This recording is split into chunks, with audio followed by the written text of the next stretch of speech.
అర్థమవుతుందా మీకు? రైతులేగా మన కాట అదే, అది మన కాటేనా? ఊర్ల కాట. రేపు గుమ్మం ముందుకు పోయి ఆయన అడుగుతాడు చాకర్ని, ఆయన అక్కడ శివాలయం ఉండే వీళ్ళు. మరి అద్దాకి ఇక్కడ కనపడ్డది కానీ నీకు 50 కేజీలు కనపడుతూనే ఉంది. నీకు సిగ్గుండాలా ఫస్ట్ ఇచ్చేటప్పుడు. వీడియో తీస్తాను మొత్తం వీడియో మొత్తం గ్రూపుల్లో ఎదురుపోయి మొత్తం వీళ్ళ నలుగురు నాటకాలు తింటారు.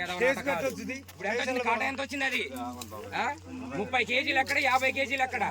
సంబంధం ఉంది అసలు? 30 కేజీలు, 20 కేజీలు సగానికి సగం తింగుతాను. నువ్వు ఎక్కడి నుంచి వచ్చినావు? ఏ ఊరు? జూలూరు పాడికి చర్లకు సంబంధం ఉందా? 130-140 కిలోమీటర్లు అప్పరావు నొత్తాండు. అసలు సంబంధం లేదు. రైతులు ఇక్కడ మొట్ట గురించి పోతారా? ఎంత బాధ!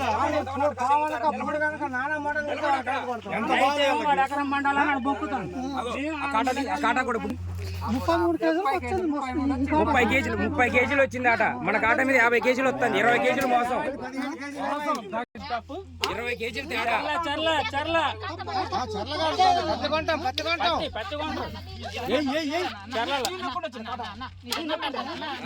70 కేజీల మనిషి 30 కేజీలు వచ్చేది.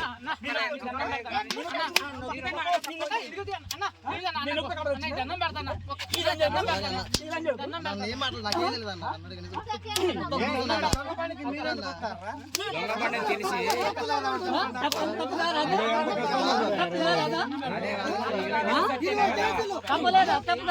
ఇప్పుడు ఎండకి పోయినసారి కొత్త మన కొట్టారు కదా దోసిన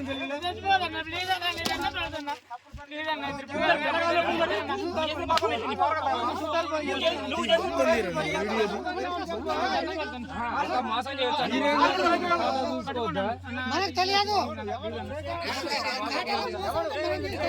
ఇప్పుడు తెలిసిపోయింది 50 కేజీలు వచ్చింది.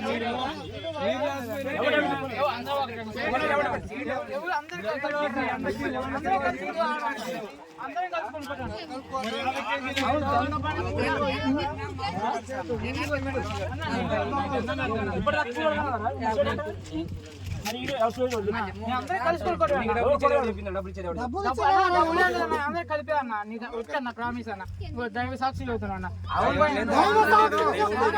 నరుకుతారు ఇక్కడ దేవుళ్ళకి గొడ్డలతో నరికి ఇందులో పార్సల్ చేస్తారు. గొడ్డ గురించి పోతారు మీరు. మా గురించి తెలవదు. పంపిస్తారు అదే అట. ఇప్పుడు కొత్త కలిసిన ఎవరైనా వాళ్ళతో గట్లే ఉంటది. చివరికి రమ్మని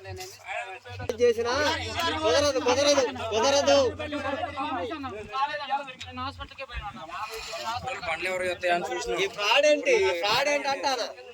1 కేజీ కాదు, 2 కేజీలు కాదు. అది 1 కేజీ 1/2 కేజీ అన్న ఒక లెక్క ఉంటది కదా. 1/2 కేజీ కూడా మా రైతులందరేమో మీరు దేవుళ్ళు అనుకుంటారు, మమ్మల్ని దెయ్యాలు లాగుతారు. ఏంటంటే మీరు కాడాలు తెంగుతారు, రేటు పెడతారు కదా. మీరు దేవుళ్ళు, మేము దెయ్యాలు. 65 కొన్నరాట. మీరు దేవుళ్ళ ధర్మం ఇల్లు కూడా చూపించి 60 కొన్నరాట. మేము 65 కొన్నాడు, 65 కొన్నాడు. నాకేమర్థం కాదు.